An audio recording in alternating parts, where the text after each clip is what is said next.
PM Modi आज से 2 दिनों के गुजरात दौरे पर रहेंगे। इस दौरान वो सूरत और नवसारी जिले में कई कार्यक्रमों में शामिल होंगे। सूरत में एक सभा को संबोधित करेंगे, जहां सरकारी योजना के लाभार्थी बुजुर्गों को किट का वितरण किया जाएगा। कल वो नवसारी में लखपति दीदी कार्यक्रम को भी संबोधित करेंगे। इस कार्यक्रम में 1,10,000 से ज्यादा महिलाओं के हिस्सा लेने की उम्मीद है। कांग्रेस नेता राहुल गांधी गुजरात में आज और कल अहमदाबाद में रहेंगे। आज राहुल गांधी पार्टी के पदाधिकारियों और जिला अध्यक्षों के साथ बैठक करेंगे। साथ ही प्रदेश भर के कार्यकर्ताओं को संबोधित करेंगे। इससे पहले राहुल गांधी कल मुंबई में थे, जहां उन्होंने धारावी में लेदर कारीगरों से मुलाकात।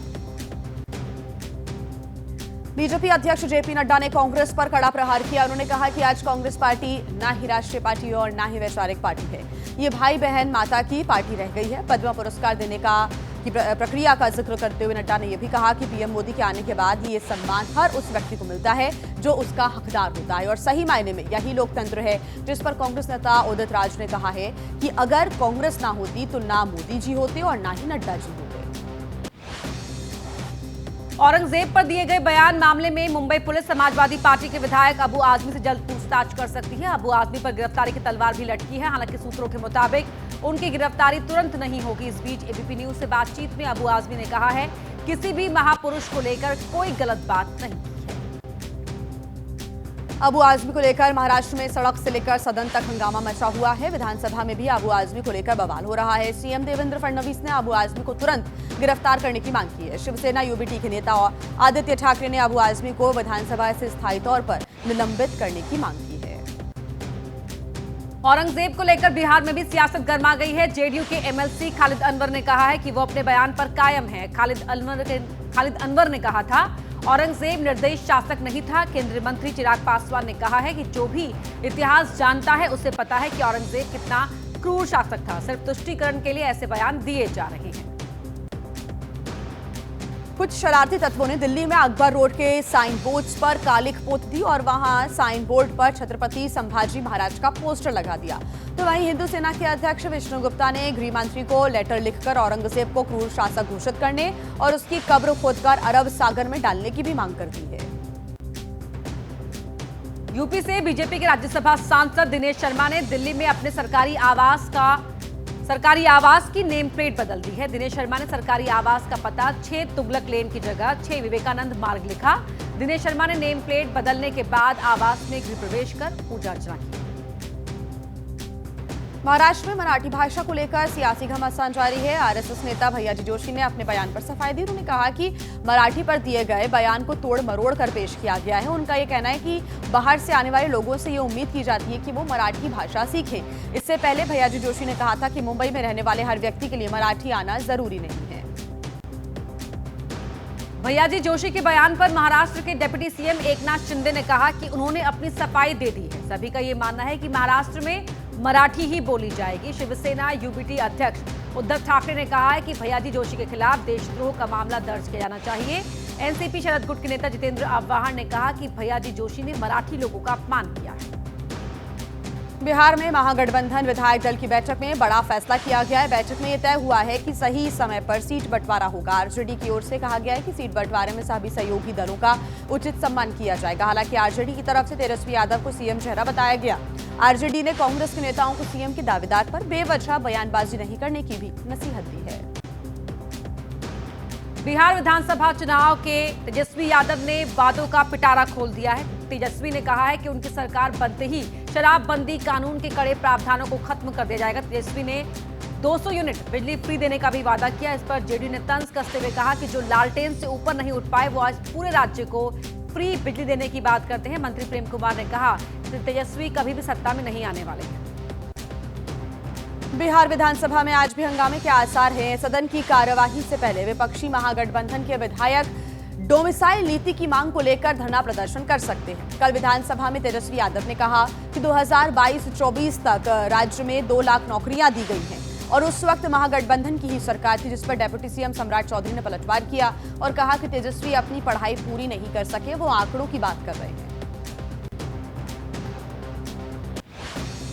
बिहार के गोपालगंज पहुंचे बागेश्वर धाम प्रमुख धीरेन्द्र शास्त्री ने कहा कि उनके बिहार आने पर कुछ लोगों को दिक्कत होती है और ऐसे ही लोगों को जवाब देने के लिए वो बिहार में ही जम जाएंगे और वहीं मठ मकान बनाएंगे। धीरेन्द्र शास्त्री ने कहा कि वो किसी पार्टी के विचारक नहीं बल्कि हिंदू प्रचारक हैं। 5 मार्च को हाजीपुर में कार्यक्रम होना था लेकिन नहीं हो पाया। आध्यात्मिक गुरु श्री श्री रविशंकर ने पटना में डिप्टी सीएम सम्राट चौधरी से मुलाकात की। मुलाकात के बाद श्री श्री रविशंकर ने कहा कि बिहार में हम युवा कौशल को आगे बढ़ाना चाहते हैं। श्री श्री रविशंकर ने यह भी कहा कि आज बिहार विकास के पथ पर आगे बढ़ रहा है। ब्रज की प्रसिद्ध होली में शामिल होने के लिए यूपी के सीएम योगी आदित्यनाथ आज मथुरा पहुंचेंगे। योगी आदित्यनाथ बरसाना में रंगोत्सव का उद्घाटन करेंगे। इसके बाद श्रीजी मंदिर में लाडली जी का आशीर्वाद लेंगे। साथ ही हुरियारों के साथ लड्डू होली भी खेलेंगे।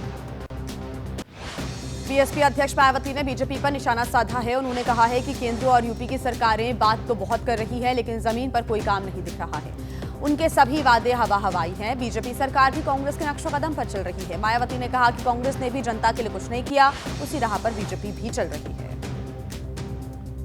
मायावती के भतीजे आकाश आनंद को समाजवादी पार्टी के बाद कांग्रेस से भी ऑफर मिला है। कांग्रेस नेता उदित राज ने आकाश आनंद को कांग्रेस में शामिल होने का न्योता दिया। उदित राज ने कहा कि मायावती जांच एजेंसियों के दबाव में हैं, तभी उन्होंने आकाश आनंद को 2 बार राष्ट्रीय कोऑर्डिनेटर बनाकर हटाया और फिर पार्टी से ही बाहर का रास्ता दिखा दिया।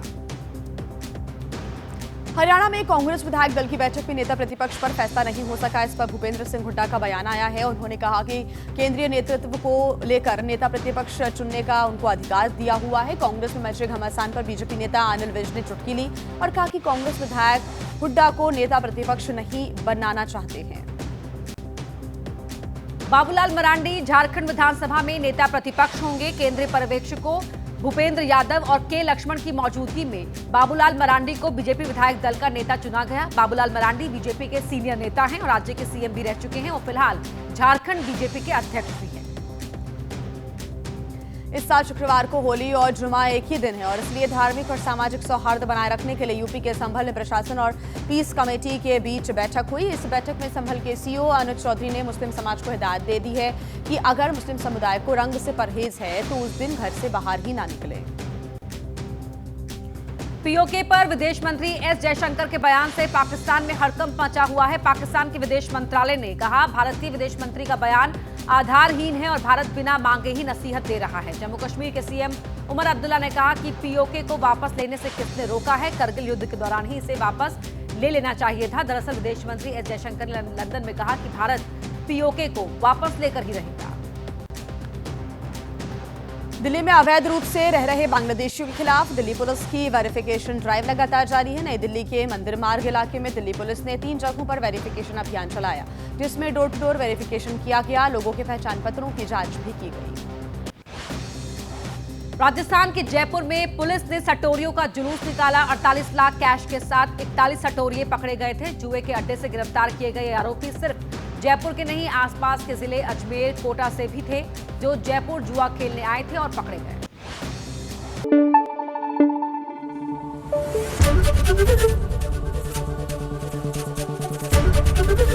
एबीपी न्यूज आपको रखे आगे।